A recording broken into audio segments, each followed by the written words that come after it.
I'm gonna tell you guys why the Triumph Bonneville is one of the greatest motorcycles of all time. Cue the little tiny intro.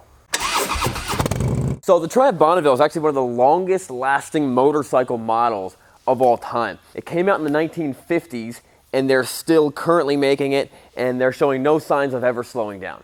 They named it after the Bonneville Salt Flat race, not really a race, but more of manufacturers and people would go there to try to see whose motorcycle could go the fastest and breaking records and stuff like that. And it originally had a 650 parallel twin. The current base Bonneville comes in now in an 865cc motor, but also has an option for a T100, which is a 1000, then also a T120, which is a 1200cc bike. Now, it's pretty easy to see why this bike has been around for the past 60 years, because it's an awesome looking bike. It's a really cool bike. But I know what you're thinking. It must have changed a lot in the past 60 years. Here's a picture of a 1959. Here's a picture of a 2014. It's basically the same bike. Now, what I mean by that is it looks like the same bike. They've kept that same classic, awesome styling. But in reality, it's 100% a brand new motorcycle. Triumph even went so far to make this new modern motorcycle look like the old bike. They put in fake carburetors. It's actually a fuel-injected motorcycle. I always wondered though what would happen if when you pull the float bowl and just what's in there. I should do that one of these days. But not today. You could literally go to a Triumph dealership, buy a brand new Triumph Bonneville, drive it down the road, and it looks like you're driving a 60-some-year-old artifact that you pulled out of a museum. Why would you possibly want to do that?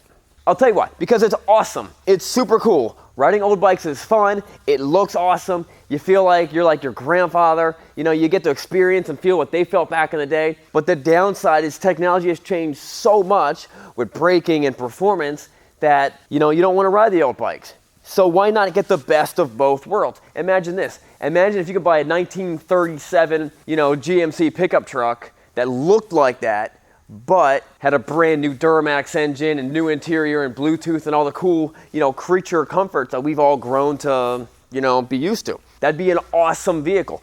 This is what you get when you get the Bonneville. Classic design, modern touch. Another cool thing about this bike being modeled after a classic, 50s motorcycle is how incredibly simple it is. A basic set of hand tools, you can probably rebuild this whole thing.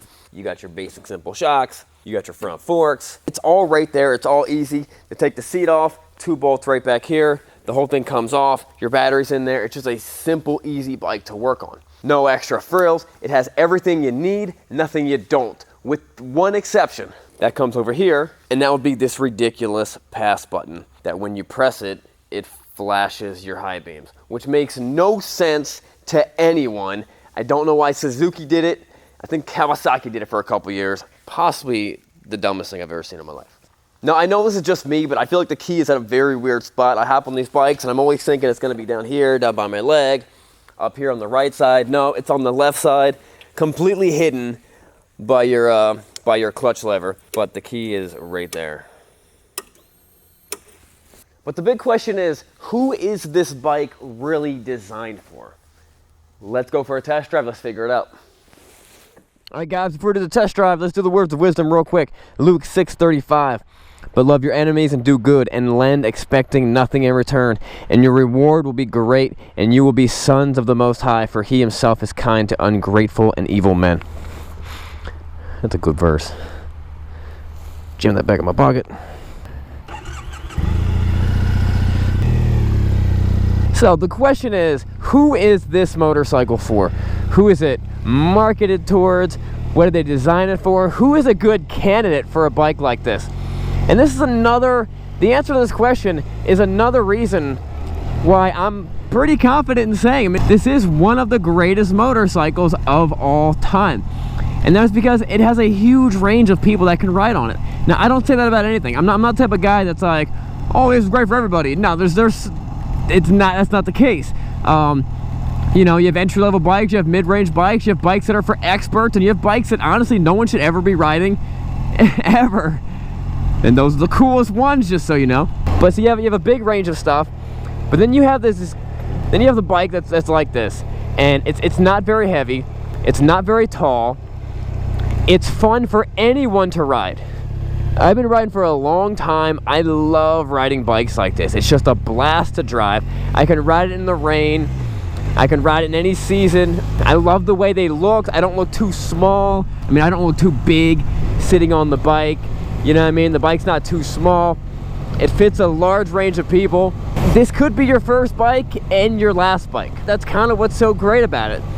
You know, if this is your first bike, awesome. If this is the bike that you know, this could be the 5th bike that's in your garage of just bikes that you like to hop on and ride. Anyone can enjoy riding this bike. Now, it's not crazy fast, but it's also not a dog. You know what I mean? It's not crazy slow. Chances are it's as quick, or no, chances are it's faster than the car you drive. A beautiful day outside. So I think it's really cool what Triumph does is they've got a couple models that they're like, that's a classic model, we're not going to mess with it too much. And then they have other models that they're like, no, that's not a classic model. You know, let's adapt that. Let's make that different. Let's make that, you know, evolve. This bike only has 2,500 miles on it. What a nice day to go for a ride. Now, I'm not going to do a 0 to 60 run because it is just nasty outside. Nasty outside. I ain't doing it. It's also an easy bike to ride too. Real easy. Shifts nice and precise. The brakes are good. But I have sold a lot of these bikes. I sold a lot of these bikes to a lot of my friends. It's easy to see why this is a popular bike and will continue to be a popular bike in the next couple years. Guys, I'm gonna wrap up this test drive. I'm getting wet. We'll see you guys later. Don't forget to subscribe and check out this other video below. What's happening is I'm getting hard to, the visibility's kind of getting crummy because I'm fogging up.